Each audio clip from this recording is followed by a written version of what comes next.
unstable. I feel able to turn the tables, I could do this. Just keep moving, keep your hands up, stupid. I feel lucid, a new viewing. I can see the end, I can see my future, I can view it. It's right there for the taking. Everything I've ever wanted, dreams are just waiting. I just gotta fight for it, willing to die for it, willing to like sort of. Hey, greetings from the year 3000, it still sucks. This is Philip J. Price, and you're listening to the Drunken Turkey Show, your one stop for this sort of thing. Hit that button, like and subscribe. You know what to do, just like every other podcast.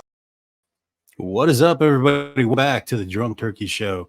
I'm Daniel, and Big Blue is always with me. How you doing, my man?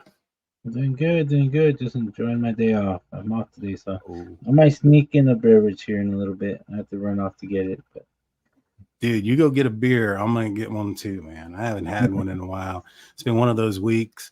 I could use one. And I get to use my new little coaster. I bought it for the kids, but so let me use it for right now. Ain't this cool? That's pretty cool, man. That could, if you throw that high enough, that could be considered a UFO. Yeah, I'm gonna go throw it in front of my Ring camera right now. I got the $1 million. I got that $1 million one already, buddy. Good stuff, man. Good stuff. So today, y'all, we're gonna be talking about the Delphi case. We have a guest coming onto the show. He is the so a bit of background. When we started getting into the Delphi case and looking at Richard Allen as or the case at all was after Richard Allen was arrested. So the only thing that we know about this case when it comes to Delphi is the Richard Allen angle.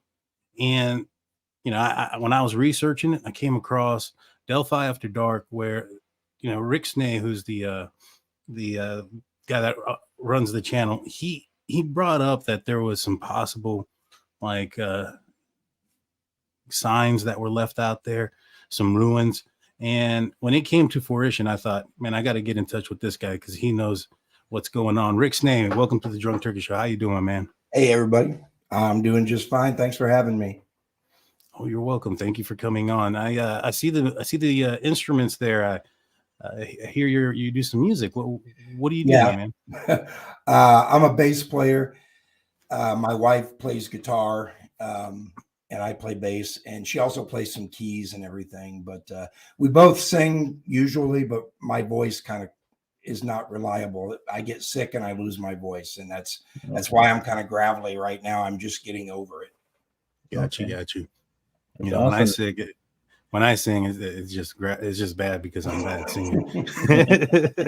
There's no excuse. So you're from Indiana, is that correct? Mm-hmm. And you've been to Delphi throughout your life. Prior to this incident, had you ever been out to that trail that where Libby and Abby's life were taken? I didn't even know it was there. The only time when I was young and everything, the Hoosier Heartland didn't exist and all that. So the only time you really went to Delphi, unless you were dating a girl that lived there, was when you drove through there to get to Lafayette. So in that respect, I passed through it many, many times. But and I did date a girl that lived there for a little while. So you know, I did spend a little bit of time there. Got you. And were you close to that area, like in Indiana, or were you relatively far when the incident occurred? When the incident occurred, see, I was born and raised in Logansport, which is, you know, right next door there. And in 2004, I moved to Indianapolis. So I was actually in Indianapolis when this happened. And I remember, I've told this story before, that I feel like everybody back in Logansport, Peru, the surrounding areas around Carroll County, they all tell me that when they heard the girls were missing, they fully expected them to be found. They thought they were going to be just fine. I guess I had gotten citified over, you know, the 13 years from the time that I moved to Indy until the event, because the first thing I thought when they said there were two teenage girls missing on a trail, I thought immediately they'd been murdered. And I just, that's just where my mind went. Yeah. So there's this whole Odinism angle that has been coming about. Were you aware of that growing up and being in Indiana? Is that a big thing? I hadn't heard about it until it was brought up. Not so much the Odinist thing, but definitely with white supremacy, racism, things like that. Gotcha.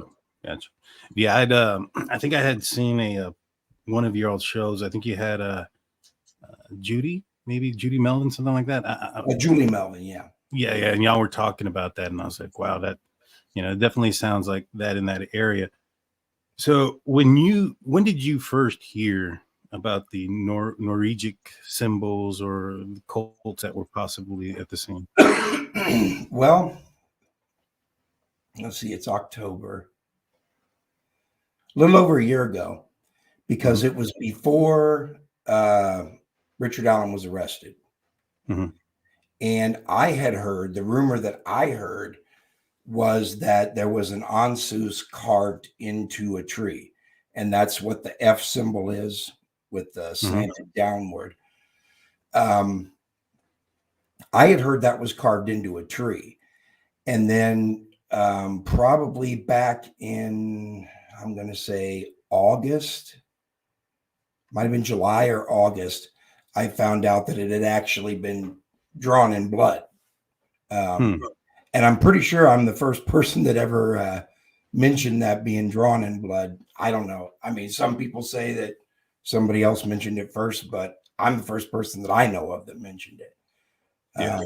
I just had, I had a really good source, and I've been, this is one of the sources that I have, and I've been with this source for a little over a year, probably about 14, 15 months. I think I've been with this source, and recently managed to bump into another source that's been giving me some pretty good information too. So it's just the luck of, knowing who to talk to, I guess. Now, these sources, we don't need to know who they are, obviously. Is there like a specific goal in mind? Do they think that Richard Allen is innocent? The one I've been talking to the shortest amount of time doesn't really know. But they're like me. They think if he is involved, he's not alone. Right. The other one, the source I've had for a very long time, no, they never thought Richard Allen was guilty. Connected. Good deal. Big Lee, you got any questions? No, not right now. All right. Sounds good, my man. I went back, watched a few of your shows and a few of your podcasts and your episodes in the past. You had brought up the fact that the bodies were cleaned in a few of your episodes there. When did you hear that, and how did that information come about? And when you say clean, like scrub clean, or just like what do you mean by that? Well, I've heard for probably about 2 years now that the scene itself was very clean. And now, having seen the crime scene photos, it was a very clean crime scene. But back then, the rumor was that Ron Logan had, when they went to his property the day after the girls disappeared, he had empty jugs of orange cleaner laying around. And there were rumors about the girls being wet, like they had been washed down. And that's where, that all, I think, came basically from people who were discussing the Ron Logan theory with me, which I'm still old school about the whole thing. Go ahead. I'm still old school about the whole thing. I see Ron Logan on the bridge, but you never know. I'm not, like I've said recently, I'm not married to the fact that it was him, but it just really looks like him to me, you know. Yeah, he definitely did some suspicious things, you know. He came up with an alibi before the bodies were discovered. For exactly the time that they disappeared. Right. Yeah, he did that, and I think that there was some suspicious things that he was doing. I think he went to like a fish shop and spent a significant amount of money on fish just so that people could remember that he was in there. Right. Well, at least that was the allegation. And you know, I know that some stuff had come out and circulated referencing that he had violated, or he'd been drinking and violating his probation or parole, and that was the reason why he was lying. You know, it made some sense to me. I don't know. I will say this, you know, had I been following this case from the beginning, and I found out that, you know, somebody had came forward, or that information came about that somebody had lied about or created an alibi before the bodies were discovered, yeah, that'd be suspect number one. You know, that's like ding, ding, ding. Right. But so Ron Logan, he's a guy that has been was the first guy that everybody thought could have committed this crime. There were some sketches that went out. Some of them, I don't really think any of them kind of look like him. Did you think any of those sketches looked like him at all? No. Who do you think that those sketches were supposed to look like? Well, there's a very good reason why I don't think there are any sketches that are supposed to represent Ron. And that's because I don't think anybody saw him. In my theory, Ron came up from the south end, past the girls, got to not the halfway, about the third way mark of the bridge, where you could see the entire valley and see everything, see down the trail, see nobody's coming. And then he turned around. And that's when I think they got suspicious and started filming him. So, but just the work done by Lois Gibson, Lois Gibson, who is an FBI forensic artist. She compared the bridge guy to Ron Logan, and she said that it was her expert opinion that it was the same person. Gotcha. And if you watch him walking on the bridge, the guy on the bridge has one arm up in it, you know, one hand up in his coat pocket and the other hand down here in his jeans pocket. And Ron used to walk that way all the time. There's pictures of him walking that way, you know. And then Ron always wore the blue jacket, the hat, and everything. But then on the 15th, when the picture came out of the guy on the bridge, suddenly Ron never wore that blue jacket again, and he never wore the hat again. He started wearing long sleeve red shirts and stuff, you know, completely changed his look. Yeah. Well, I mean, if somebody if I was dressed like somebody, I think I would change my look too. Just especially but, you know, right down the street. Right. It doesn't look good. It doesn't look good at all, especially, you know, the bodies found on his address. Now, going back to the day, there was some people that were, you know, looking for these little girls the day they disappeared. You know, how soon after they disappeared was somebody on the trail looking for them? Within 2 hours, because I think they were ordered down the hill at 2:13. Yeah, I think it was. And Libby's father arrived not even an hour later. He got there at 3:11. He started down the trail. He met Dave McCain coming back from the high bridge, and he asked him, you know, did you see two girls down that way? And he said no. And he said there was a couple under the bridge. So Libby's father went down the other trail, the 505 trail, that leads to the Marion Gerard Nature Preserve by the creek, to see if the people down under the bridge, you know, were Libby and Abby. When he didn't find them, he got a hold of Becky, and then the kind of cascade of phone calls, the domino effect of phone calls started going around. And before too long, I mean, I would say probably around 4 o'clock, people were on the trail looking. Gotcha. And how far do you think it is from where the bodies were discovered to where Libby's father was closest to? Like, how close did he get to that area? Like, run down those trails. I'd say less than a half a mile Okay. from where they were found. You know, I have one question. Go ahead, Blue. To coincide with Richard's alibi, you know how he said that he was up there watching the fish. I find that too hard to believe because the fish would be like little specks from that high. actually, there are some larger carp that you can see. Okay. And you can see them from the bridge. I was gonna say, have you been up there and walked the bridge before? Yeah. I have a video on my page that's been, a lot of people say that it's one of the best bridge crossing videos they've seen. It's the first time I'd ever even looked at the bridge, and I crossed it like really fast. I mean, I was huffing it. I wanted to see how fast it would be, possible to get across that bridge. And I think it took me a little over 3 minutes.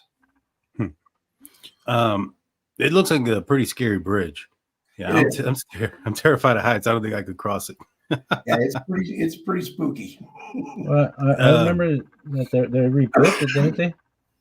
I'm sorry, that they were working on it. They were rebuilding it. Yeah. I don't think you can go very far now on the bridge. I think it's cut off. Okay. Hey, Blue, you're coming in a little muffled. I'm not sure if there's something up with your mic. No, Big Blue. Oh, Blue. Oh, yeah. So when you were on the bridge, could you see Ronald Logan's property from the bridge? I don't know if I'm familiar enough with the area to be able to tell what I was looking at. Gotcha. I'm sure you probably could see some of it because his neighbors are right there, so. Gotcha. So you brought it up that you've gotten some pictures of the crime scene, and well, first, how many pictures have you received? I had 4 pictures sent to me. 4 pictures sent to you, and do you you don't have to disclose anybody, but do you know who the person is that sent it to you, or was it by random? It was an anonymous email that has sent me stuff for probably about 6 months now. Just, not like constantly, like maybe once every couple of weeks. They would send me something and they would say, like, is this real or have you seen this? So I've had a lot of people tell me they have crime scene pictures, and then when they send them to me, they're not the crime scene. They're fakes.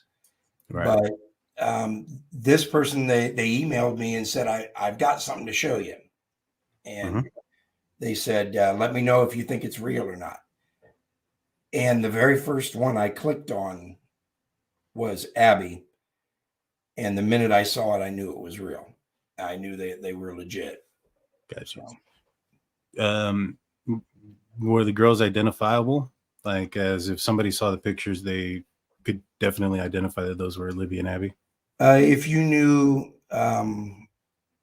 what they looked like, yeah, I think so. Yeah, gotcha. And so you said you got 4. The first one was Abby. Was this from the perspective of, well, was there anybody in the background of these pictures? No. Okay, so this is probably somebody that found them. Because I assume that if it was police department, then you would be able to see forensic people in the background, things of that nature, if you could see the background. Yeah, I think,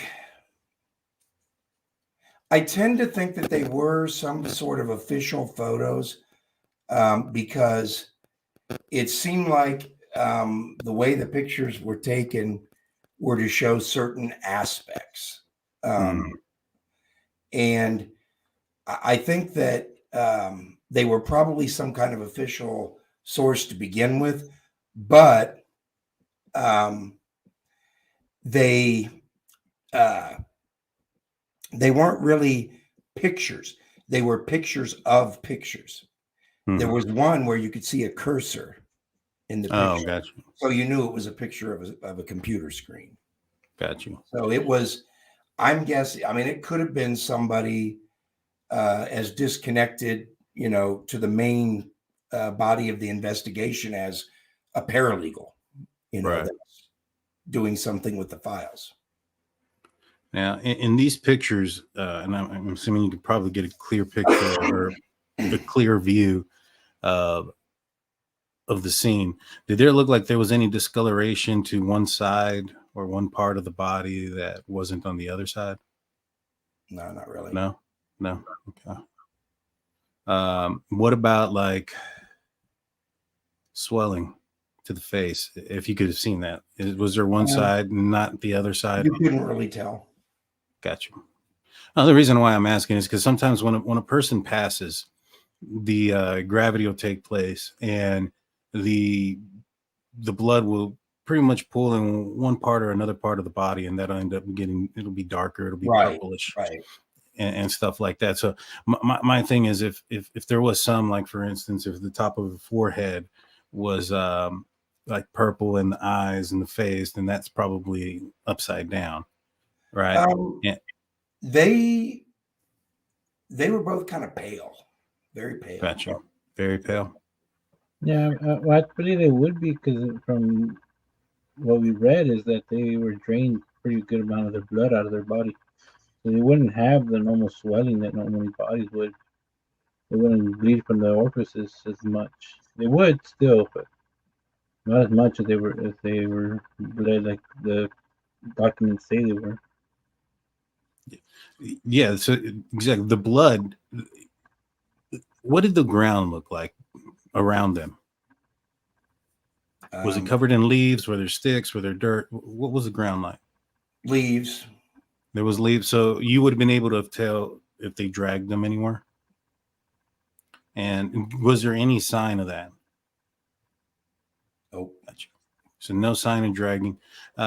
Did you see the ruin that is alleged to look like an F? Yeah. All right. Let me pull this up real quick. And I think they said that today they cut that part of the tree out, right? It's not there no more visible. Oh no, I thought they didn't. That they left it there. Oh, maybe they took an imprint of it. Did the F you saw on the tree, did it resemble this accurately, or was it different? Doesn't look anything like it at all. Okay. It was definitely intentional and definitely meant to look like what it was. I mean, there's no doubt about that. This does not resemble anything I've ever seen. Okay. Yeah, apparently it's supposed to be that. That's what I don't remember who it was. I think it was like on Court TV. Somebody that supposedly saw it had brought this image up and saying that this was the F ruin. The story that I got was that this was given to Barbara McDonald by Jerry Holman, okay, who is the lead Indiana State Police detective that's working on the case. Yeah, got you. And you could see the sticks that were aligned on the bodies. Did it appear that they were purposefully put and placed in the position that they were, or did it look more random? Definitely. There's no way there was anything random about it. Gotcha. Now, you had mentioned that, or also the paperwork from the defense mentions how clean Abby was. What would you didn't see? I'm assuming there was no blood on her clothes, because I know she was wearing Libby's clothes. Is that correct? She was wearing Libby's jeans and hoodie. Mm-hmm. So Delphi swimming, I think. Got you. And there was what looked like an asterisk symbol, which is a ruin, on her. Is that correct? Yeah, kind of on the left shoulder, maybe. Gotcha. Gotcha. And so, did you see the horns that supposedly were above Abby? I saw that the sticks that I saw looked more like antenna than horns. They were thin and long, and one of them was like kind of leaning over to the side. Yeah, this is a very inaccurate photo here. This is very inaccurate. Yeah, really inaccurate, because it's only showing the main sticks that were on there. Libby was on the right, not the left. Abby's at more of almost like a 90-degree angle. But they both were kind of framed with larger branches. So really, yeah, it was weird. It was weird looking. And which branch was the one that looked like it'd been cut by a circular saw or something? Was it one of the framed, or was it one of the ones that were placed in the body? It was one of the ones that was. Let me see if I have any notes on that. I think it was one of the ones that was on Libby. You could just see the end of it. It stood out. You could see it. And that's why I've heard some people talking about it, and they said, well, there were no sticks that looked like they had been cut. Well, then you didn't see the crime scene photos, because there is a stick that looks like it was definitely cut. And the branches, which one would you say was the largest, and how big would it have been? The one that was on the left side of Libby was probably the biggest. And I would say it was maybe a big around. Oh, wow. That's a big. Longer than Libby. Gotcha. At least over 5 foot. Yeah. So outside of the one that was cut by a saw, do you think any of those branches or sticks or whatever they were they all brought to the scene, or do you think majority of them were found at the scene? I think that for what they needed them to be, I think they probably would have brought them with them, but they could have been found at the scene. I can't rule that out. Right. And did any of the, I thought I had heard that Libby had leaves on her. Was that accurate? No. No leaves. Okay. And there was no blood underneath her either on the floor? No. On her hands and face, and then like drips on the body, but that was it. So, I find interesting the most out of the defense's statements about who possibly involved is Elvis Fields. He made some statements that are kind of suspicious. He talks about being a brother of somebody now, talks about the antlers or the horns, as he called them, that was left on Libby's or Abby's on top of Abby's head. And he even talks about spitting on one of them. Right. I think there's a good possibility that guy was there and he's involved. The horns, would you have described them as horns, or would you have described them as antlers? I would have called them antenna. That's the way it looked to me. Yeah. But if they were meant to be horns, then I would say horns, not antlers, because there weren't any branches out that I saw. Gotcha. And the hand placement on Abby, was it along both of her hands along her face? No. Or was it specific? Her arms were up like this, and her hands were inside the sweatshirt. Oh. The way I described it was kind of like if you're getting ready to do the chicken dance, that's the way her arms were. Gotcha. Interesting. Now, what are your thoughts on this Odinite angle. Do you think that it's more reasonable than what the prosecution is putting forward about Richard Allen? Do you think that it's more plausible? Where do you stand on that? Well, a lot of people, they hear Odinism, they're thinking religious stuff. They're thinking all these different things. I've had a lot of people tell me, people Viking cosplaying and dancing around and everything. And then these, like sacrifice and everything. You have to understand this was just a murder. It was a murder. It had a motive. There was a reason. They wanted somebody gone. And that was the deep down motive of the whole thing. The way I usually describe it to people is because, I try to use something that everybody's heard of. The Manson case. You hear about Helter Skelter.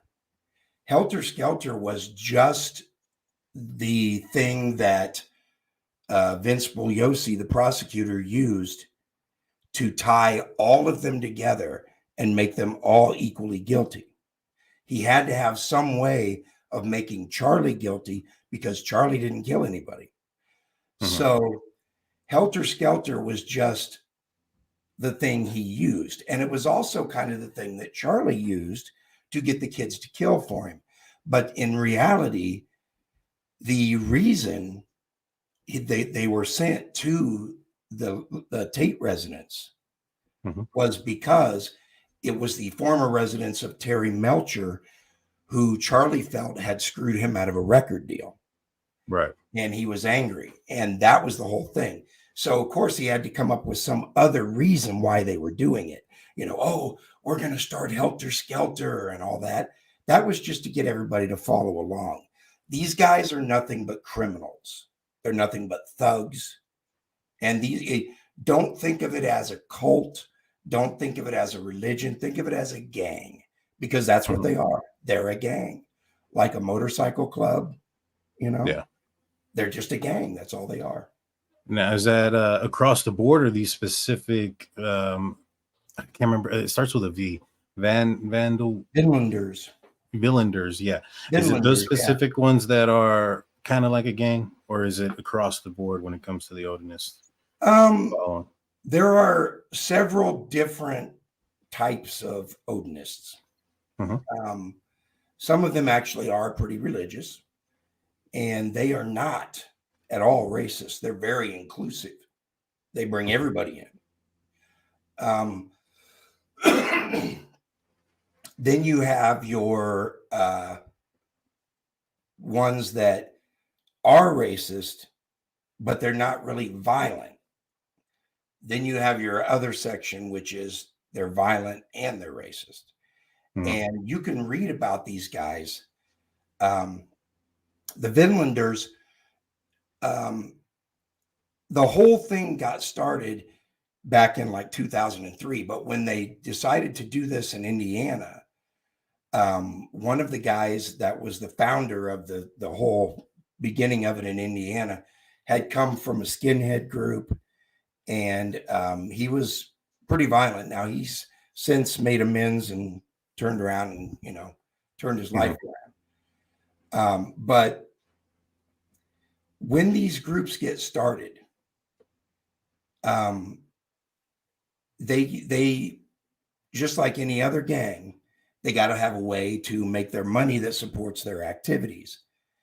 And a lot of times that's going to be through crime of some kind or another. If you look at what happened in Carroll County, just a couple months before in Florida, there was a house fire that killed 4 African-American girls. That fire was ruled arson. Yeah. They've never solved it. And to this day, it doesn't look like they're even trying to solve it. But if, because Brad Holder talked about setting a fire that killed 2 girls. Well, he might have had the number wrong, thought 2 girls, but there were actually 4, and that could have been Flora. Right. But there was also a woman who was killed in a suspicious fire with her daughter, who was a state police officer who just so happened to be the person that did the polygraphs on Elvis Fields' sister and Brad Holder's wife, and most of the polygraphs, if not all, for the Flora case. Oh, So wow. this woman was killed in a suspicious fire, shortly after taking polygraphs about a suspicious fire. Interesting. That's pretty interesting. Dang, man, that's well, I mean, I've said it before, like when it comes to like corruption and things of that nature, is it possible for law enforcement corruption and all this other stuff? Yeah, but it's usually typically like in the smaller areas, smaller regions, where you have some big fish in a small pond. The bigger the department, there's more checks and balances and things of that nature. Right. Delphi and Carroll County, it's not very big out there, correct? No, not at all. So, I think, how many did they say there were? Somebody in the chat might be able to help me, but I think there's is it 12,000 people in the whole county? Delphi is the county seat, and they're only like 3,000. So. Oh, wow. Everybody knows everybody there. That's true. Yeah, it's a small town. Have you ever heard of the name Marcos Salinas? Mm-hmm. Any ties to him and anything? Some people think that he was the guy that gave them Richard Allen, but I don't think that's true. I don't know exactly what his whole deal was, but he had been arrested for child molesting, but they knew what was going on with him, kind of like Keegan Klein. They knew what was going on with him, but they left him free for the longest damn time. And then they finally went back, and arrested him. So, but yeah, in the very beginning, people were saying that Salinas had given up Richard Allen kind of to make it easier on himself, to get a lighter sentence. Right. But I haven't seen anything that makes me think that. Gotcha. And from what you have heard in your sources, is it true that the only reason why they looked back at Richard Allen was because of his statement after the incident had occurred? Well, to me, the reason they looked back at Richard Allen is because if you, right before Richard Allen was arrested, Keegan Klein had been held for 2 years. Yeah, 2 years. He was being visited by at least 3 different women. They all thought they could get him to tell them what he knew about Delphi. Mm-hmm. And they were all trying to, and basically whatever they wanted to hear, he was telling them. If they wanted to hear he didn't have anything to do with it, he was telling them, no, man, it wasn't me. I didn't have nothing to do with it. If they wanted to hear it was his dad, he was telling them, yeah, man, my dad killed him. It wasn't me. If they wanted to hear it was him, then he was like, being vague about it, but like making, comments that maybe it could have been him, Right. So he started telling some of these stories, and it started getting out to like Murder Sheet and some of these other places.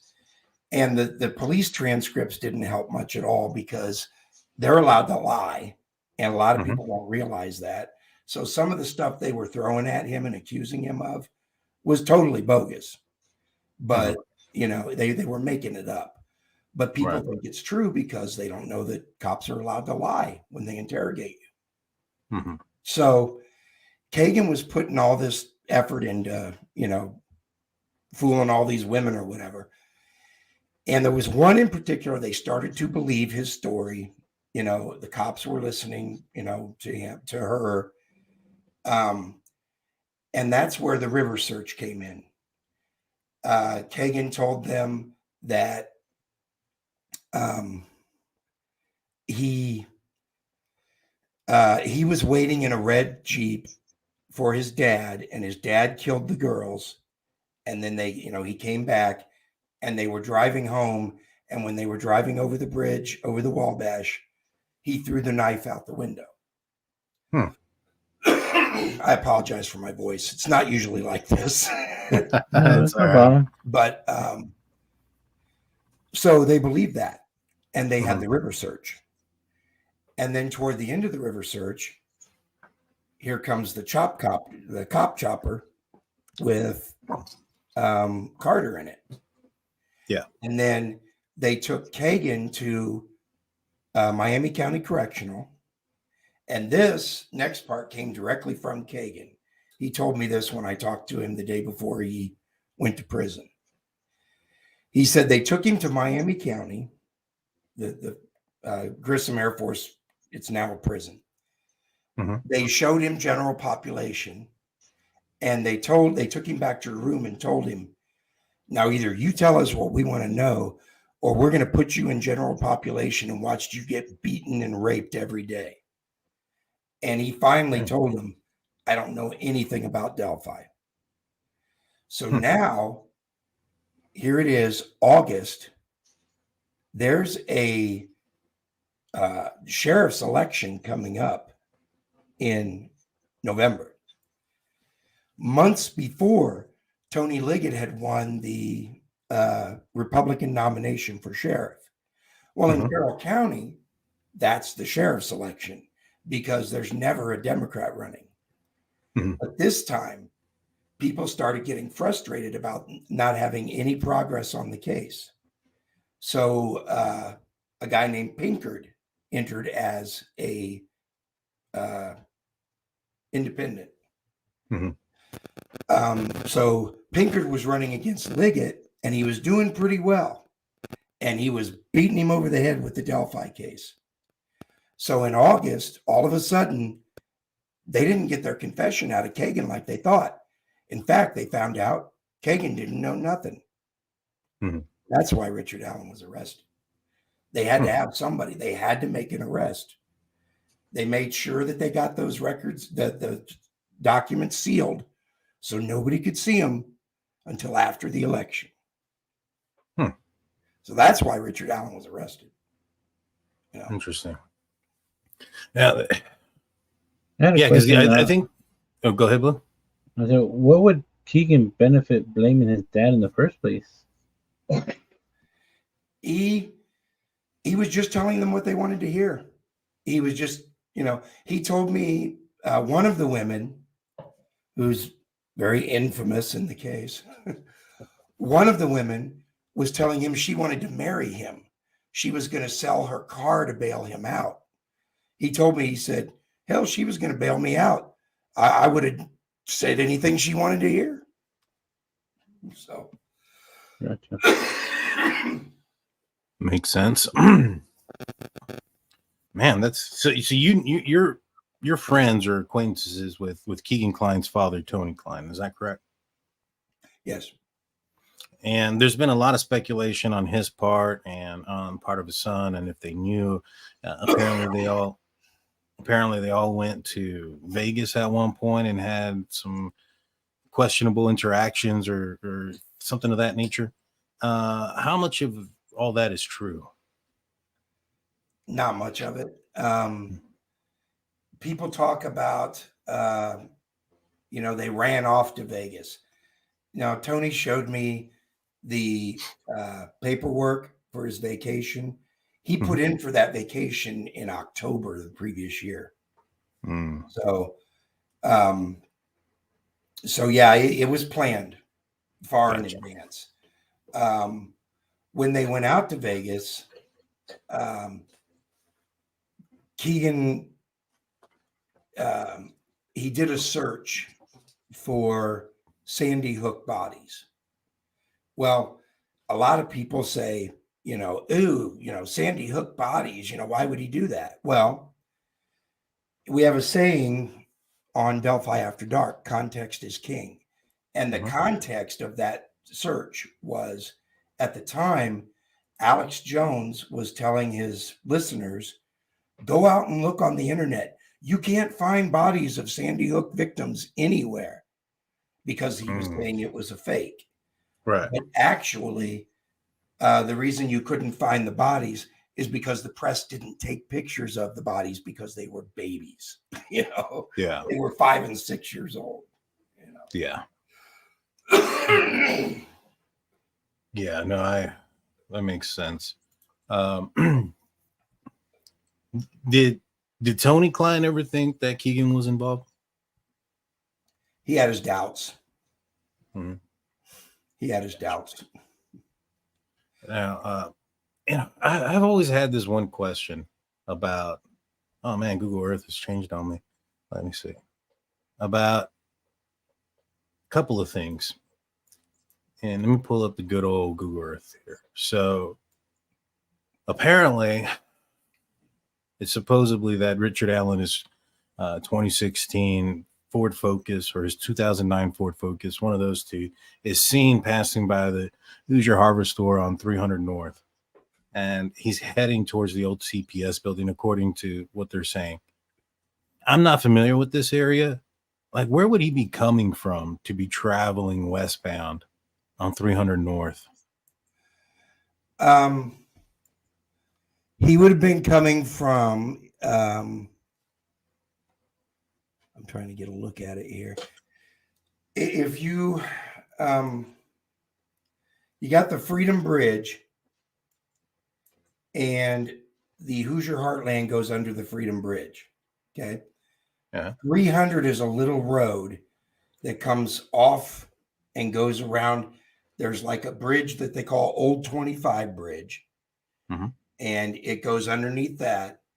And then it winds around this way and it goes past the old CPS building. And then it turns and it goes past the Mears. And then eventually it's Ron Logan in the cemetery. So he would have been going the opposite direction. He would have been coming from the area of the cemetery toward the Freedom Bridge. Right.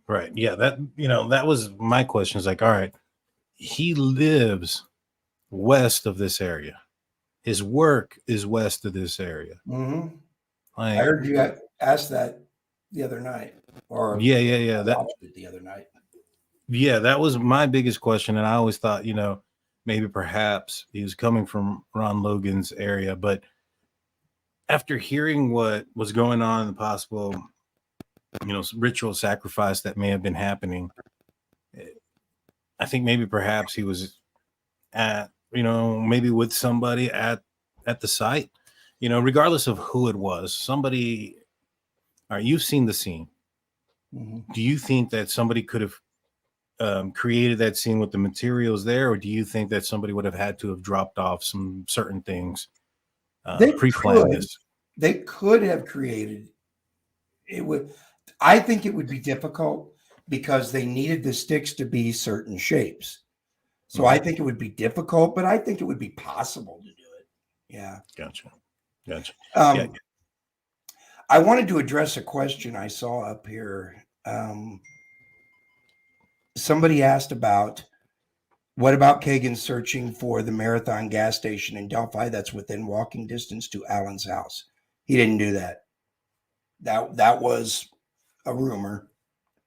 There's a lot of things about Keegan that got twisted, and there were rumors that people accept as fact. Like so many people accept as fact that he had a meeting set up with Libby that day at the bridge. He didn't. He never said he did. People say that he said he did. No, it was during the interrogation. The cops told him that a friend of Libby's told them, the police, that she talked to Anthony Schatz the night the girls disappeared, or the night the girls were found. and said, "Did you hear what happened to Libby?" And he said, "No, what?" And she said, she was murdered yesterday. And he said, "Oh my God, I was supposed to meet her, but she didn't show up." You know, that the girl said that. Keegan said, "No, that's a lie." He repeatedly said that's a lie. Now he's going to say that's a lie, of course. But my point being, he never said that he had a meeting set up that day with them, Right. So, but the Marathon Station thing, the FBI losing the surveillance at the Marathon Station. No, none of that's true. None of it. So he didn't search up the Marathon Station in Delphi that day? No. Oh, okay. Yeah, because for me, it was kind of the same thing when it came to like Ron Logan, Keegan Klein. I was like, these guys were like huge persons of interest in this case. If they got anything concrete on either one of them, they would have been hooked up for the crime, in my opinion. I think they were looking at them. They wanted it to be them. I don't think that these two guys had anything that, would want you to cover it up. Like, for instance, there's this Odinite theory, and there's some law enforcement officials wearing Odinite type patches. So is it possible that there could be a cover up for that reason? Maybe. I don't know. But I couldn't see a reason why they would want to cover up for Ronald Logan or for Keegan Klein. Like they aren't anybody to be saying, all right, we're going to look somewhere else and frame somebody else. And so to me, I always thought if they found absolutely anything that puts them there or anything like that concrete, they would have gotten hooked up and would have gotten charges. So I had my doubts about Keegan Klein being physically there. I always thought that maybe perhaps he had something to do with it. And the main reason is that there was 3 girls that were walking out of the trail and they saw somebody coming in, right? And this was around 1:30 in the afternoon. Right. And this person was described by at least one of the victims to be wearing something similar to the guy that's seen on the bridge. Right. Witness statements are very unreliable. And the reason being is, if you walk past somebody, you're not expecting to remember what they're wearing, what they look like, none of those things. It's just a person passing by. After the fact, when somebody asks you about it, you're trying to recall, and it's very rarely, if not ever, 100% accurate. It's always, something's always wrong. But you have somebody walking in, and it matches the description. And what they describe is that this guy basically is walking with a purpose. Now, reason why I had asked you about the possibility of there being a ceremony or something being done at Ron Logan's property prior to is because of the apparel of the person seen on the bridge. It appears that person is wearing some heavier clothing, and from what I understand, is this was a warmer day. It was still cold, but it was a warmer day for Delphi and for February. I thought that there's a good possibility that this person was at Ron Logan's property at the scene, maybe preparing for it, got notification that Libby and Abby were on their way, so it was time for him to leave. And if it were Richard Allen, just speculating here, and let's say he wanted to come over here and prepare the scene, he's not going to walk through the water. He's going to be parked probably out here at this, if he's not related to Ron Logan, he's probably at this cemetery, which is why at 1:27 he's caught on the Hoosier Harvest Store camera. That was what I was kind of thinking and coming up with.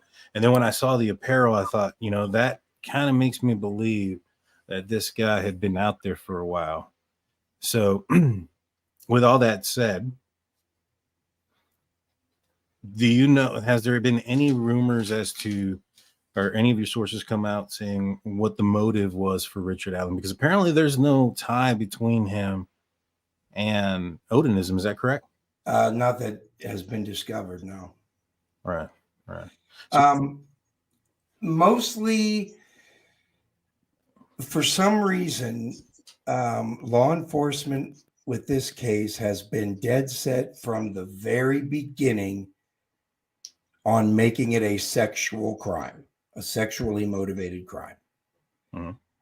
They wasted years checking out every child molester in the area, every registered sex offender. You know, they just had tunnel vision that this was a sexually motivated crime. If you consider the fact that you have these other guys that could have been involved, and you consider the fact that one of them is the father of someone who is dating one of the victims, right? You know, that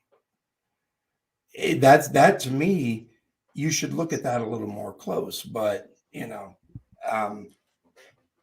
yeah, that would make sense as to how they would have known. You know, if somebody's father or one of the suspects, you know, their son was dating one of the victims and had access or pre knowledge that they were going to be at the trail that day, you know, and there's no what's the word I'm looking for? If there's nothing on their phone, which I'm assuming they forensically went through them, which means that they would come up with everything, then you would assume that they would have found something that would have tied back to that communication, whoever it was that they were going to be meeting that day. Now, if she didn't tell anybody that wasn't suspicious, I mean, like she telling her boyfriend maybe the day before, you know, I'm going to go to, you know, the bridge, you know, sometime tomorrow, or maybe even when they hung out. Supposedly they hung out while dad was in, you know, there for the weekend while he was practicing ritual stuff with Patrick, and that his son would go and, you know, hang out with her at the basketball courts or something like that. Right. You know, there's a good possibility maybe she verbally told him that on Sunday and they were aware by Monday. I personally don't think that Holder was physically involved there at the time. You know, I do think that there is some information that's probably going to come forth to clear him, and that being, you know, the recordings of him at work and stuff like that. And apparently he went to the gym afterwards, and I'm assuming 2017, they probably have some sort of like login card or picture or camera or something in that gym that puts him there. But that doesn't mean that his buddy Patrick had nothing to do with it, or he didn't give Patrick information about Libby and Abby being at that bridge that day. And I think the rumor was that they stopped being friends because of a ritual. Isn't that correct? Yeah, and I heard Pat Westfall's explanation for that today, and it is the most ludicrous crock of shit I've ever heard in my life. I mean, he claims, Patrick Westfall, he was interviewed by a different creator today, and he claims that the reason he and Brad Holder stopped being friends and hanging out and everything was because he found out that Brad Holder was going to a Christian church on the side. And he told Brad, hey, man, you're either all in or you're all out. And then Brad Holder, whose entire life was about this Odinism crap, on his page, on his Facebook page, his Instagram, all of it, runes everywhere, weapons, you know, these pictures from this, you know, Nordic stuff and everything. And he just chose Jesus over that. That is unbelievable. Unbelievable. I mean, to this day, Brad Holder is not a Christian. I was going to say, wasn't he still posting up about Odinism and things of that nature recently? Yeah. You know, it's a bunch of shit. There's no way that that's the reason that they, you know, I can't see Brad Holder choosing Jesus over his buddies and stuff. I don't see. I don't know. That's a crazy theory that he changed. But people do change sometimes, but I don't know.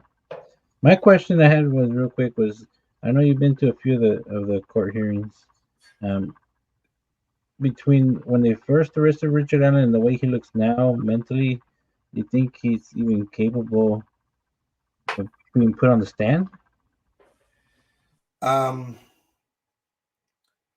used to work at the Logan Sports State Hospital. I was a psychiatric aide. One of my duties there was to observe the patients after they'd been given their medication. Richard Allen, to me, when I see him in that courtroom, he looks like he is just out of it. He looks like they have him drugged up to the gills. So I don't know, as far as, where he's at mentally right now. I do know that regardless of whether he is guilty or innocent, in the long run, he is supposed to be considered innocent. And I think it's unconscionable that they're holding him in a prison. Right. Yeah, that's one of the biggest complaints that they have, is that he's held in the wrong type of facility. And I understand, their point, and I get it. And I understand why he might want to be out of there, especially with this whole Odinism stuff that's going on. The one thing that I found super concerning was, I guess the prosecution responded, and there had some affidavits of some of the jailers, and basically they all stated that they did have the patches on, and they were ordered to take them off. If there was nothing wrong with them, why would they be ordered to take them off? There you go. That was the one thing I just like. Yeah, these are questions that I think they're going to end up having to answer. The bullet, everybody says, oh, they got a bullet from his gun and all that. That bullet, they don't have chain of custody. It was not found by the police. It was found by a civilian. And then they called the police, and the police went out and picked it up. When did they find it? If it was found by civilian? They found it at the crime scene between where the bodies had laid. I'm guessing they probably were out there with a metal detector. Gotcha. But that's a guess. Right. But you said the police didn't find it, and it was found at the crime scene. So it was after they had left the scene? Yeah. Okay. That's odd. That's interesting. And I mean, that's the biggest thing that's kind of pointing towards Richard Allen is, well, the only two things that are pointing towards Richard Allen is his statement that he was there and that bullet. His statement that he was there, in my opinion, kind of, to me, that puts him there. And the main reason is he describes the incident with the 3 juveniles. He mentions coming in and there was 3 juveniles and one was taller. And you had these 3 juveniles saying that they were leaving and they saw a guy coming in that, kind of matched the description, sort of, to Richard Allen. There's a picture that's taken at 126 at a bench on this bridge before they were exiting. So we know that interaction happened after 1:26 p.m. So if it was Richard Allen, as he had initially claimed, he was there at that time, I find it very difficult for him not to be the guy on the bridge. Now, you've seen Richard Allen in person. Can you describe his stature, how tall, heavy, things of that nature? He is now probably about, I'd say he looks about 50 pounds lighter than he was when he went in. Oh, wow. He is probably about 5'4". When he walked right past me in the courtroom, and he came up to about here on me, and I'm 6 foot. So he's a very short guy. At first, the first time I saw him, he looked, like he was, a healthy guy, maybe a little paunchy, like me. And now, I mean, he just looks, I don't know. I honestly don't know if I would recognize him as the same guy if I didn't know it was him. Yeah, wow. Some people have a theory that it's just him putting on a show. So if they put him on the stand and say, does this look like the gentleman in the video or the photos? He's going to look nowhere near there. He's going to look, yeah. Um, he's not stocky no more. He's lost a lot of weight. They're gonna be saying that's two different people. I mean, that's a possibility, Blue, but to do something like that, to have the willpower to not eat and to, especially if there's like food placed in front of you and things of that nature, that takes a lot of mental strength. You're going to jail for life. I understand Some that. people will do anything to not go to jail for life. No, I get it. But to do something like that would probably be, it takes a lot of mental strength. To do something like that, but it's possible. I guess the affidavits today also stated that that Richard Allen ended up being tased twice on two different occasions. That ended up being true. What is the reason why the prosecution doesn't want to move Richard Allen? Is there a reason? I don't know. Mm-hmm. It doesn't make any sense to me. They say they want to keep him safe, but Cass County Jail said, hey, we can keep him safe here. And I don't understand it. I don't understand why Judge Gull ruled to keep him there back in April. I thought the defense made a pretty good case to move him, but,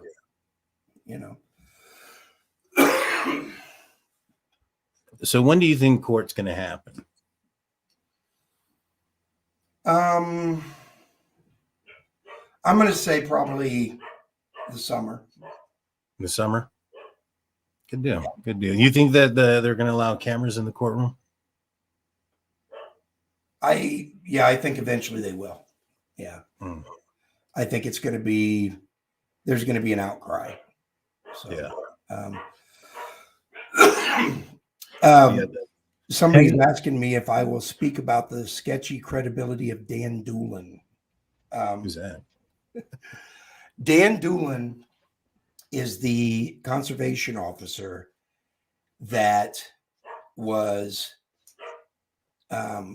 originally took Richard Allen's statement. Okay. Now he says that he recorded it, but he lost the recording. So he gave his notes from the meeting to Tobe Lesenby or to Tony Liggett, and Tony Liggett used those notes to write the PCA. Richard Allen doesn't claim that he got there at 1:30 and left at 3:30. He says he got there at 12:30 and left at 1:30. The witnesses that saw him at the bridge, there were 4 girls. Allen, Doolin, when Doolin wrote up his notes, there were 3 girls that made statements. And that's all we knew about, until the PCA came out. And then they said there were 4 girls walking together. So why does Dan Doolin say that Richard Allen only saw 3? Because at the time, Dan Doolin only knew about 3. You can only trust this case as far as you trust Dan Doolin and Tony Liggett. And these are 2 guys that have been caught in lie after lie after lie after lie. People need to go and look at the case of what happened to Jesse Snyder in Delphi or in Carroll County. And Dan Doolin was heavily involved in that. They just invented evidence against this guy and tried to ruin his life, and they got caught. So, but yeah, you can only trust the evidence in this case as long as you trust Dan Doolin and Tony Liggett. I don't trust either one of them. That's why I don't trust the case. Now, one thing I wonder, did they ever go back and get like cell phone information from Allen that time? I haven't read any of that. Did They he? claimed that his, I don't know, something about he had a different type of phone or something. I don't know, something with the data and everything. But that doesn't even, when the part that gets me is this with the bridge. Okay. The woman that saw the guy on the bridge, Betsy Blair, she saw a guy on the bridge and she claims he was dressed like the guy in the video. Okay. She doesn't say she saw Richard Allen. She says she saw a guy in his 20s or early 30s. She swears she saw a very young guy.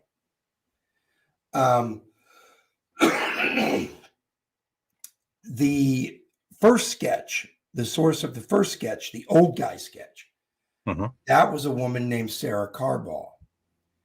Sarah Carball in the PCA says she saw a man walking down 300 in a blue jacket and he's muddy and bloody. But now we come to find out the defense interviewed Sarah Carball and she told them, I didn't say he was wearing a blue jacket. I said he was wearing a tan jacket. And I didn't say anything about him being bloody. I said he was muddy. So who added the bloody, and who changed the color of the jacket? Yeah. Yeah. I mean, here's the thing. So you said there was a chain of custody issue with the bullet. Was that just because the police didn't find it, or was it after the fact once they collected it? Yeah, it's because the police didn't find it. Gotcha. There is no way to tell that it was there on the first day, on the day of the murders. There's just no way to tell. Yeah.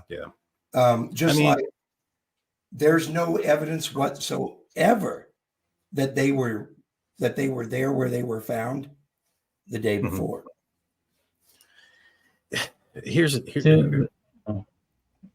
thing. I mean, all Richard Allen has to say is that he had gone shooting at the shooting range a couple of times wearing that whatever he was wearing. Says that he was constantly checking his phone. Is it possible that he had a round that he had, gone through his weapon in his pocket, and when he pulled out his phone, it fell out? One of the girls walking on the trail sees it, picks it up. Now it's on her person. You know what I mean? Yeah. That's a reasonable explanation, especially if, we know that Richard Allen was on the trail. And we know he said he kept checking a stock report app on his phone.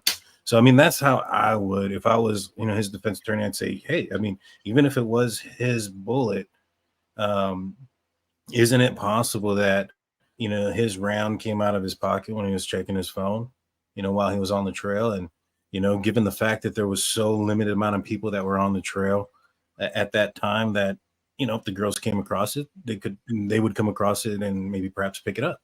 Right. And that would explain it. And then you really don't got anything, especially if you can't, if you have the police department lying about certain things and the recording's not there, going off of the notes.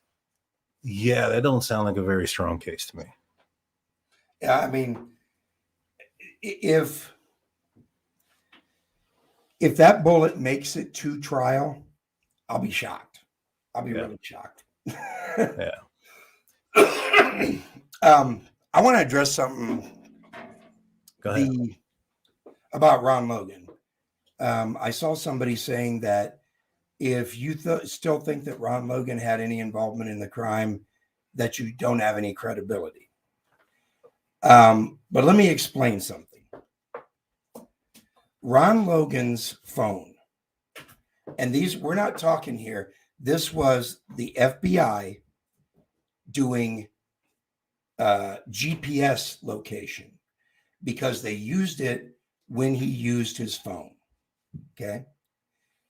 Ron Logan used his phone, received or made a phone call at 2:09 from the area of the bridge. Okay.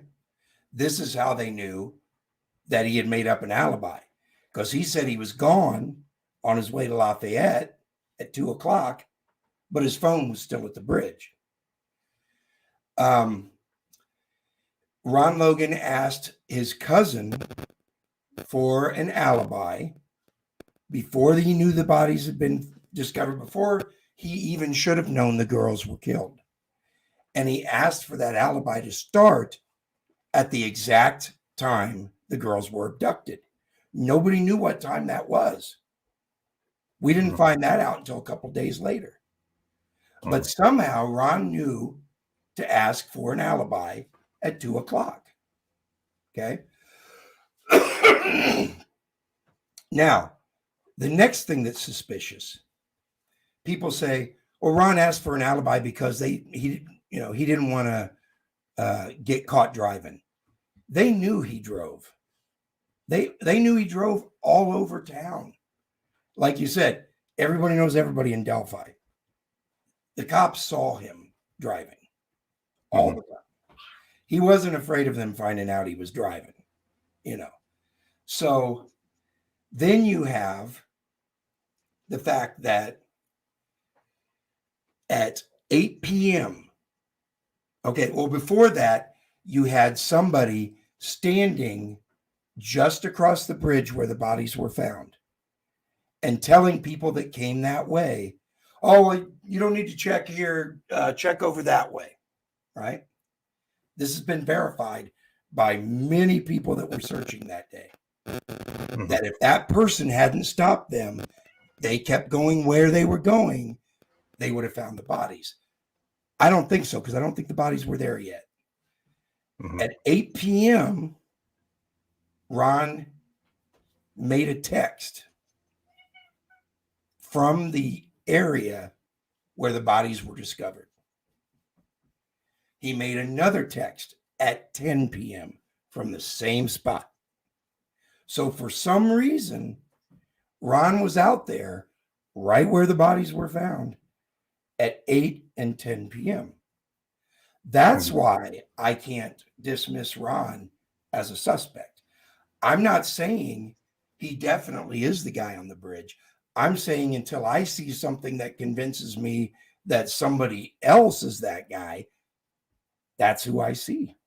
So if that makes me not credible in someone's eyes, that's fine. I don't have a problem with that, But like knowing that information, I don't find anybody to not want to follow that lead. You know what I'm saying? Like anybody in the right mind would have wanted to say, all right, this guy is highly suspicious. And law enforcement thought that as well, because they applied and was granted a search warrant for his property. So, that tells you that law enforcement, FBI, they thought that was, that guy. So if law enforcement is looking in that direction, why would it be crazy for people to also look in that direction? Now, for me personally, I don't think it's Ron Logan on the bridge. I think that, if Ron Logan was involved, I don't think he'd be the guy to go do the kidnapping aspect. I think that multiple people may have been involved in this. And I really strongly suspect this Elvis Fields guy. I mean, the descriptions that he said, they're too on point. They're too on point, especially about the horns and things of that nature. And, what he said about being on the bridge and telling his sister that they had actually committed the crime and the whole 9 yards. So I strongly suspect that guy was involved.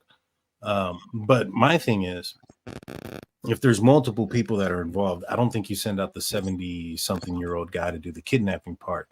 I think he's probably just supplying maybe perhaps the address, the house, maybe some sheds or something like that. Now, you said that you don't think that the crime was committed there. Why is that? And where do you think it did happen? Where it happened is anybody's guess, but as far as when it happened, I think it happened sometime during the night. I don't think there were any, a lot of people will tell you that were searching that day that they looked in that area where the bodies were eventually found, and they weren't there the day before. So what I think happened, they were kidnapped from the bridge, put in a car, taken somewhere, and held. Now, the problem that they have when people say, well, Brad Holder says he was at work and he was clocked in and he's on the camera at work. Brad Holder doesn't have to be the bridge guy. Right. Brad Holder could have had somebody else abduct them and then, after work, gone to Delphi. Mm-hmm. Now, the thing about that is, and I know you talked about this in your previous live, there was a post by Brad Holder at about 2 a.m. on the 14th, and it said, my testosterone and adrenaline are off the charts right now. Too bad I got to work out by myself or whatever. Mm-hmm. Something of that nature. Right. Yeah, I had seen that, and that was kind of weird. That's definitely kind of weird. And like I said, I mean, the way the scene has been described, or what we know of it and what you've seen of it, it definitely does sound like there's more to it. Why do you think law enforcement were so quick to dismiss it? Why wasn't that an angle that they would have looked into? Why do you think Odinism holds something over law enforcement that they would look elsewhere? Well, you have Elvis Fields telling his sister on the 14th, mm-hmm. the day they were discovered. You have him telling his sister that he did something and he might have to go away for a long time. Okay. He didn't mention what it was. But then later, I don't know how much later, but just at, another time, he told her he was present at a ceremony where 2 girls were killed, and he now has a brother because he was at this thing. Mm-hmm. So he even says he spit on one of the girls. Now, why would he do that? Well, I think because this guy, he idolized Brad Holder and these other guys. He wanted to join their group. I think their original plan was to make Elvis the patsy. Mm. I think they told him, spit on her. He spit on her, and that was meant to be recovered by the cops. Now, I can tell you that the prosecution has 3 types of DNA from the crime scene. Mm-hmm. They have animal DNA, unidentified animal DNA. They have incomplete profile and corrupted. It's possible that the corrupted sample, they don't know where it got corrupted. It could have gotten corrupted when they were collecting it. It could have gotten corrupted at the lab. Mm-hmm. But it's possible that the DNA sample that was corrupted could have been the saliva.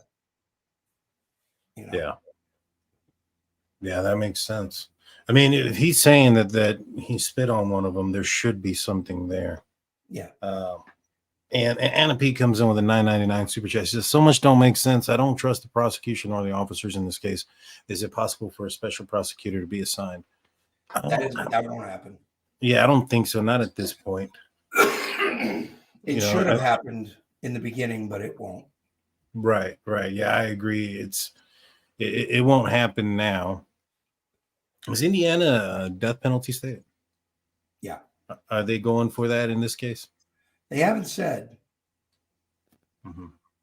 Interesting. Yeah, that was one of the things I was thinking. Do you got any questions for me, Rick? You've been answering all of ours. Doing an amazing job.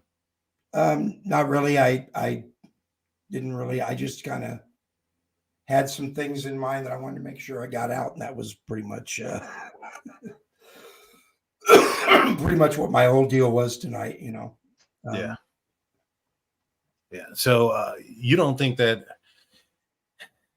So do you think that justice will ever happen in this case? If Richard Allen ends up walking, for whatever reason, do you think that Fields will ever see the inside of a prison or anybody else? I think if Richard Allen goes to trial and he's acquitted, I think they'll go back and revisit the Odinism thing. Because, like I said, they're eyewitnesses, the girls at the bridge. 3 girls gave 3 different descriptions. One woman saw the guy on the bridge, said, I didn't see Richard Allen. I saw a young kid. Another woman says, he wasn't wearing a blue jacket. He was wearing a tan jacket and he wasn't bloody, So all of that comes up. And if they lose the bullet, they're done. There's no chance they can win. And I think if that happens, then I think more than anything, to save face, they'll go back and take a look at the Odinism thing again. Yeah. I'm shocked that they got off of it, and that's what kind of makes me believe, like, what's going on? Like, why wouldn't they investigate that more? I know that they went to apparently a professor, but they don't even know who that professor is anymore. Did you see how that happened? What happened there? No, I didn't. What happened? They went to this. They say the reason they stopped following the Odinism angle is because they went to this professor at Purdue, and the professor told them that there was no chance that this was related to any rituals or cult activity. Okay. So the defense said, hey, can we talk to this guy? They said, oh, well, we can't find his name, So then finally they put out something about it, in the court hearing, in the court motion. The next day, Holman suddenly remembers the professor's name and goes to talk to him again. Okay. The Purdue professor actually said that it did look ritualistic to him. He said the opposite of what the cops told them, he said. So there's another lie they were caught in. Yeah, none of this is looking good. None of this is looking good at all. It's unfortunate because these little girls, especially if Richard Allen did play a part in it, let's say he did, and he wasn't the only guy that was acting. If he ends up getting off on it and a killer is out on the loose and can't be tried again, I mean, that's just the failure of justice in that point. But like I said, I mean, everybody is innocent until proven guilty. When the information came out, everybody was very quick to say that this guy was the guy, including us. When we saw that probable cause affidavit, we had no reason to believe that the information was a lie. I don't understand how the prosecution would have thought that they could have gotten away with this, knowing that somebody's going to go talk to these witnesses. The lady that said it was a blue jacket, muddy and bloody, is eventually going to tell somebody the truth. Like, I don't understand it. I think the main thing was that they wanted to get the arrest warrant signed because they arrested him without a warrant. Mm-hmm. They arrested him. They had him come back out to the state police post in Lafayette, and they arrested him without a warrant. And then the next day, they pressured the judge into signing the warrant with this PCA that's full of lies and holes, But Lynn GMB says 3 investigators looked into Odin's, found nothing. I don't think they found nothing. I don't know where you're getting that information. No, they didn't find nothing. They found out that Brad Holder told his wife that Pat Westfall killed the girls. Mm-hmm. Wasn't there something from one of the family members of the victims that mentioned Odinism at one point? Yeah. The grandmother of Libby, Becky Patty, shortly after the murders, she said that they should look into Brad Holder and his Odinist buddies. Mm. Yeah. That's, it's like I said, it's a small town. Everybody knows everybody. Mm-hmm. And so in a situation like that, I mean, my heart breaks out to the family members of the victims, and then obviously the victims as well. I mean, this is completely tragic. And I hope the thing is, if they're the only Odin group in that area, why would they do it in their own backyard? Is my question. Why be that that's true. That is a good question. Dumb about it. That I think they wanted people to know they did it. Interesting. It's like a terrorist, Right. They bomb a building and then they say, we did it, Mm-hmm. Joan says, I am sorry, Mr. Snay dismisses evidence that doesn't support the premise. If you could show me some evidence that I've dismissed, I might be able to address that better. Because the only evidence I dismiss is evidence that I found out is bogus. Mm-hmm. And believe me, there's nothing more I would like than to believe that they have the right guy. Mm-hmm.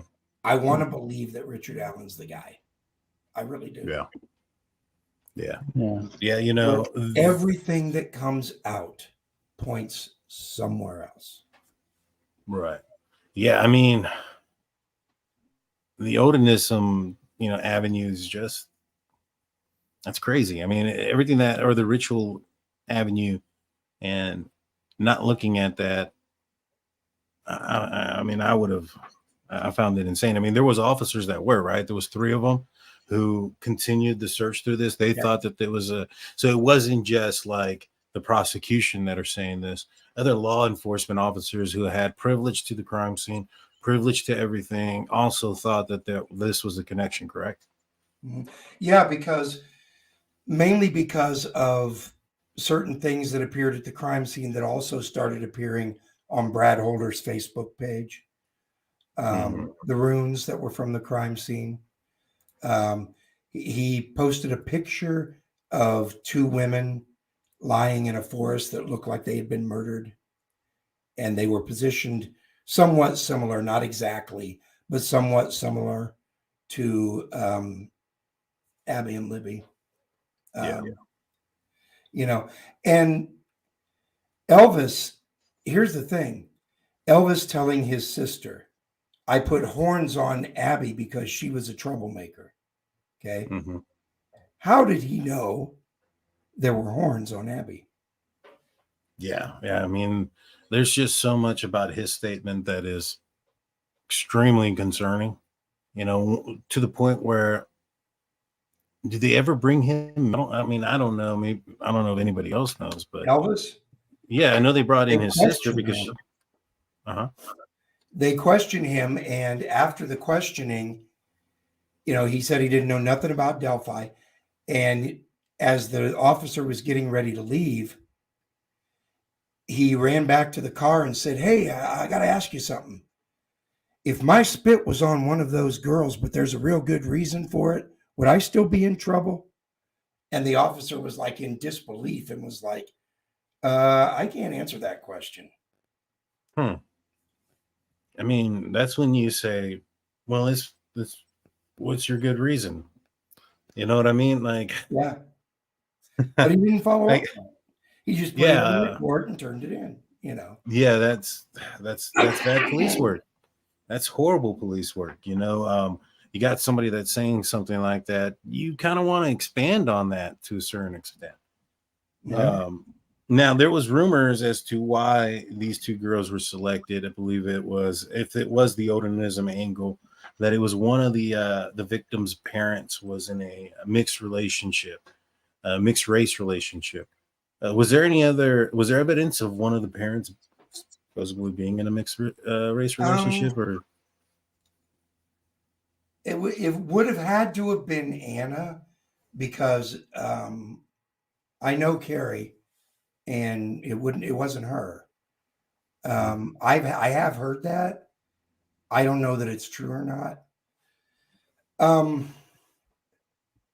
I think in the long run, we're going to find out that this murder had more to do with the Flora fire than what we've considered in the past. yeah, And by that, I mean, I think it's possible that some of the same people participated in both.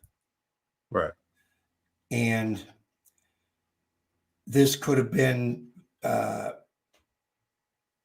positioned as an initiation ceremony when all it was just an old-fashioned murder. Like let's say one day, now like I said, this is speculation, okay?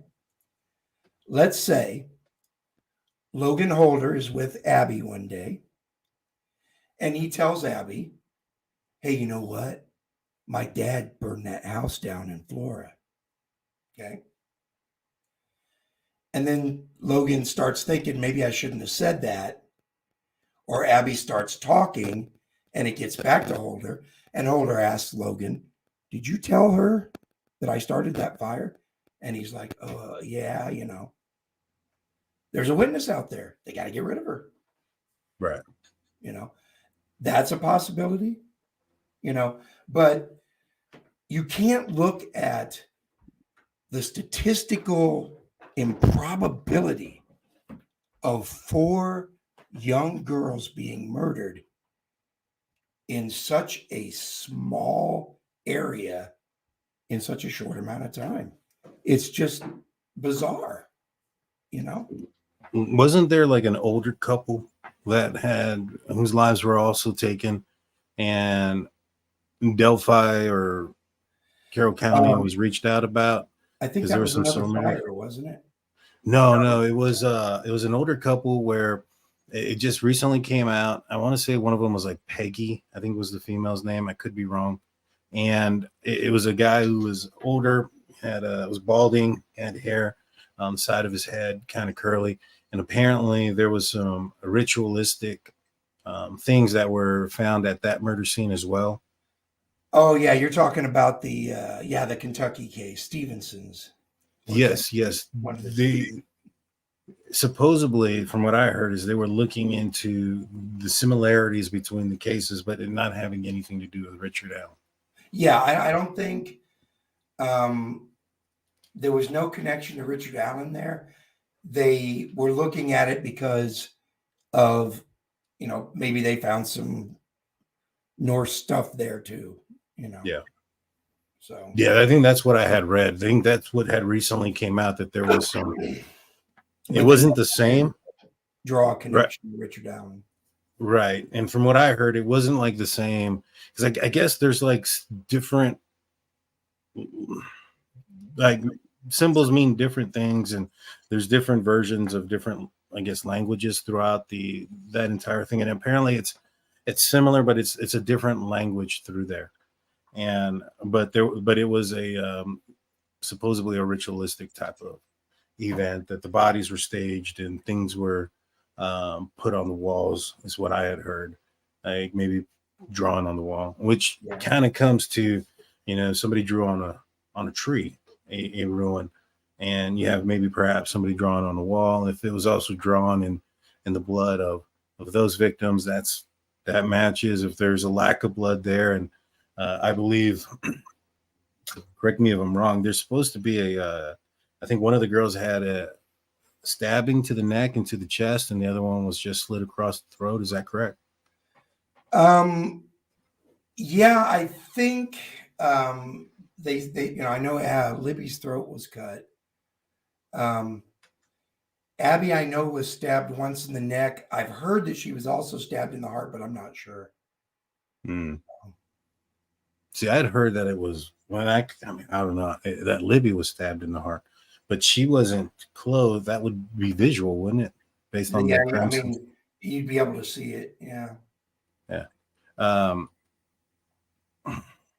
They had talked about just kind of going back to the crime scene that there was blood that looked like it was dripped over. Libby, Yeah, like is that almost like accurate? drizzle. Yeah. Ooh. Man, it's crazy. It's a crazy case. That's odd. Yeah, no, there's a lot. I was not expecting to read that.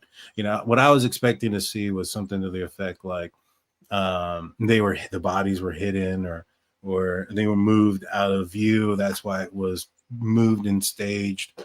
And I was expecting to see something like that. When I read what I read from the defense, and it was smart on their part to put it in the way that they did it because of the gag order and everything else that's in place. To get this information out there, it was very smart on their aspect, or they're on their side. Right. And I mean, it's just, I'll say this: we've broken down more of the Moscow, Idaho 4 murders, and when the probable cause came out on both of these, I had initially said, I know there's not a lot there for Richard Allen, but I think it's a stronger case than what Brian Kohberger has. And as we've broken through the probable cause and this information come out, I have completely switched. I think that the more straight and narrow one is Brian Kohberger, and this one here is a big question mark. And like I said, I'm not sure if Richard Allen is not involved. That putting himself there in that picture and stuff of those girls at 126 and them claiming they saw somebody. Is it possible they saw somebody completely different? Yeah. That is possible. Yeah, because one of them says she saw a guy dressed in all black. Yeah. And another one said she saw a guy in a light blue coat. Right. Yeah. And so, there's the possibility that they saw, somebody different than Richard Allen. I mean, is it possible that Richard Allen was there between 12 and 1:30 and that somebody else came after he had left and ran into some juveniles as well? I mean, I think that's possible. I do think, though, just being 100%, that part tells me that he was there, and Elvis Fields tells me he was there.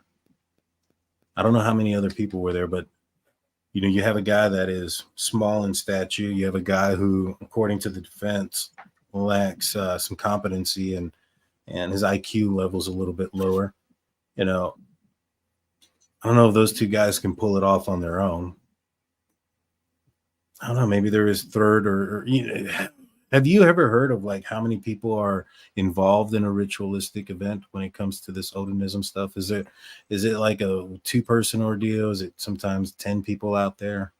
I've seen pictures of some of the ceremonies that they've done, and there's like 5, 6, 7 people there.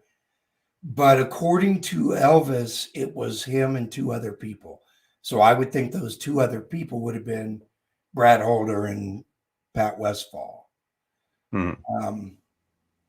So, and the fact that none of them ever mentioned Richard Allen back 6 years ago, makes me wonder if he is involved at all. It's kind of a damned if you do, damned if you don't sort of thing. But you think about it, if Richard Allen's the guy and he knew where he was going to take them, okay, he would have had to have everything all set up and ready to go. Because remember, he's got a very short window of time to do all this. Okay. So he would have to be able to take the girls from the bridge, get them across the creek somehow, and everybody will tell you, oh, there's sandbars and you're probably going to be dealing with waist deep water at the very, very most shallow. He had to get them across the river. across the creek, kill them both, drain the blood, make sure there was no blood on Libby or Abby at all, redress Abby in wet clothes, put the sticks on there and arrange them, and make it back to his car by 4 o'clock. Mm-hmm. He had to do all that. Not to mention, he had to carry a 200-pound Libby, dead weight, and set her down where she was found. Same thing with Abby. But Abby was a little smaller, because they weren't drugged there. They were set there. They were placed there. You can tell that. Because nothing is disturbed. I mean, there's no footprints, nothing. Yeah. Yeah, especially if it's outside. You would see drag marks. You'd see leaves, kind of indicating a clear path of where they were drugged from. That's interesting. And, and I want to say about that, because you mentioned that it was clever how the defense got this information out there. Mm-hmm.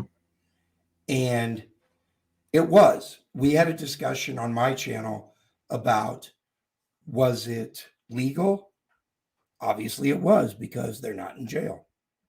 Mm-hmm. Was it ethical? Well, that's a little grayer, but it depends on how you view it. How ethical is it for them to take Richard Allen, stick him in a prison, and not let us see any of the evidence from the crime scene itself? Yeah. Yeah, Libby was 200 pounds. She was. Mm-hmm. So, was it a good idea? Yeah, I think it was a good idea because the defense got the information to the public. To me, there's no reason now. If you think you have the right guy, there's no reason to hide anything anymore. Come right out with it. And the pictures, I wasn't the only creator that got them. Some other creators got them. And some creators I've talked to said they're not going to acknowledge they got them. They're not going to talk about them. They're not going to describe the pictures at all. Well, I'm going to describe them. And the reason I'm going to is because the defense has already described them in the supporting document. Mm-hmm. So I'm not the first. And if I can help people understand what was there, then, that's good. Mm-hmm. I'm going to be, my next live stream, I'll have a sketch that I made to show exactly how the sticks were arranged. When's that live stream coming out? Let everybody know. Well, I would say it'll probably be Friday because my voice is going to need a day to rest. Okay. I thought it was getting better, but it's not. So just a little bit of this to help you out right here. Look. Daddy's old cough medicine. Yeah, see, I work at a bar, so I'm a bouncer. Tomorrow night I go to work tomorrow night, so I'll give me a couple shots when I get there. Yeah. Get something with honey, or maybe a nice green tea Jameson to get the throat relaxed. Yeah, there you go. Big Blue. If it comes to alcohol, Big Blue knows what he's talking about. I've used to work at a couple of bars myself when I was young. I was a bar back. I was security. I did a little bit of DJ. I played music myself a couple of times, and I love the scene. It's been a while since I've been out there, but I love the scene. I love the music scene. I love being around good people and stuff like that. So you say that it's probably going to be on Friday. This, guys, is Delphi After Dark. If you guys aren't subscribed out there, make sure you go subscribe. This is Rick Snay. He's the content creator. He's going to have some sketches come out, as he mentioned. Don't miss them. I'm going to be I'll be on that live as well. I want to get an idea of what it is that you saw. It'll help me understand what I'm looking at. Getting an idea, like for instance, I used to be in law enforcement, and for me, it's getting out on the scene and stuff, and actually visually seeing some things, kind of puts things in perspective. Yeah. Pictures help out and sketches help out, but descriptions of what you're seeing in writing is probably the worst thing to try to picture something. So I'm looking forward to seeing what you drew out there, so that I can kind of get a little bit of an idea of exactly what it was that was seen. Could you draw the F as well, or the one that looked like an F? Yeah.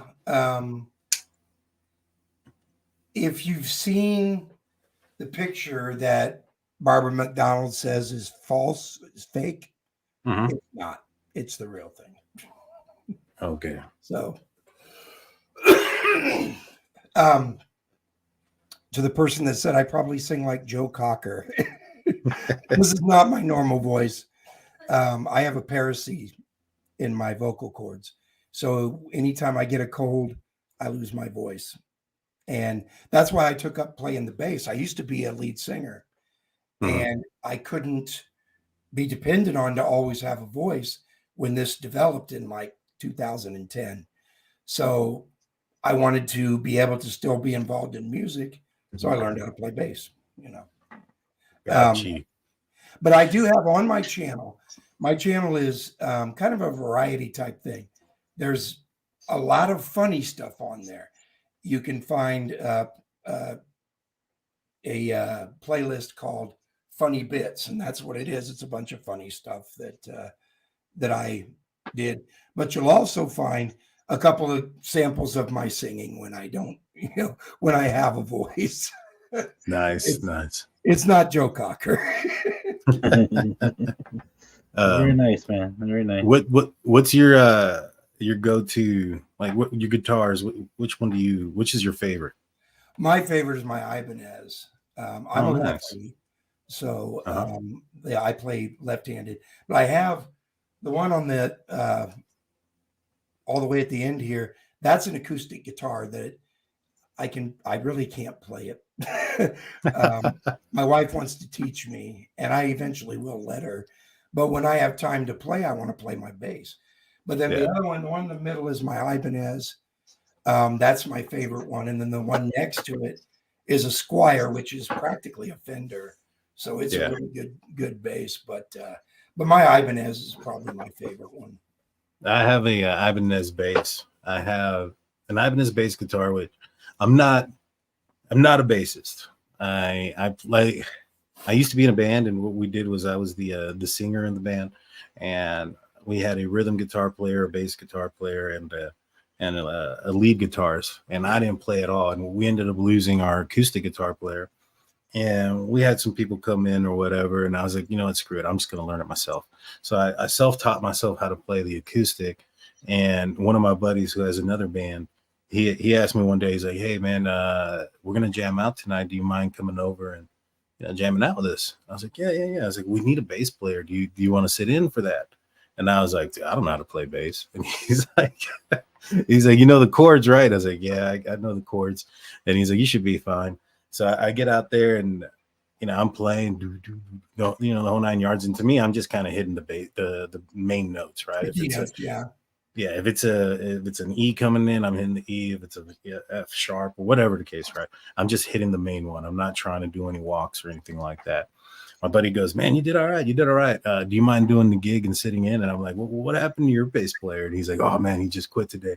And I was like, well, when's the gig? And he's like, it's in 3 days, and we need you to learn about 40 songs. And I was like, holy smokes. I was like, I've never even played bass before today. I was like, I'm going to have something up there, man, to kind of show me what the chords are, but I think I can do it. End up doing it. I think I did all right. They kept me for a while as their bass player. But yeah, that was my experience playing bass. I'm not a bass player. I don't know how to slap the bass stuff. I just finger pick the bass, and that's as far as I can get. Yeah, I'm one of these guys. I don't use a pick. Yeah. You know, I play purely by hand because I just don't feel like I can get the sound I want out of a pick, you know. So I agree. I've tried the pick on the bass, and it does not sound good. And actually, I'm gonna be out on Sunday. I don't know if anybody's in Texas, but if you are, Sunday I'm gonna be in Junction, Texas. There's a rodeo out there. One of my buddies is performing, and then there's gonna be a like a singer-songwriter contest that's gonna be going on. So I'll be out there if anybody's in Junction. It's a small town. It's probably the size of Delphi. So I don't know if anybody's gonna be there, but it is what it is. I want to thank you, Rick, for coming on. I hope we can do this again. It was a great conversation, in my opinion. Thanks, Rick. Again, you're going to be on, I guess, maybe Friday, possibly with your sketch. yeah, I'll probably do it Friday. Probably around 3 p.m. Good deal. Good deal. And again, if you guys haven't subscribed to Delphi After Dark and you want to get an idea of what's going on in the area and from somebody who's from a perspective of somebody from the area, go check out Delphi After Dark. Check out Rick Snay. Y'all got any final questions or final words before we let everybody out? Go ahead, Rick. I appreciate you having me on, man. I've had a good time. Thank you. Thank you. With all that said, thank you, Mod. Thank you, new members, and subscribers. We appreciate everybody in the comment section. We'll be back on Friday. With that being said, we're out. Peace out, guys. Take care, guys. Peace out.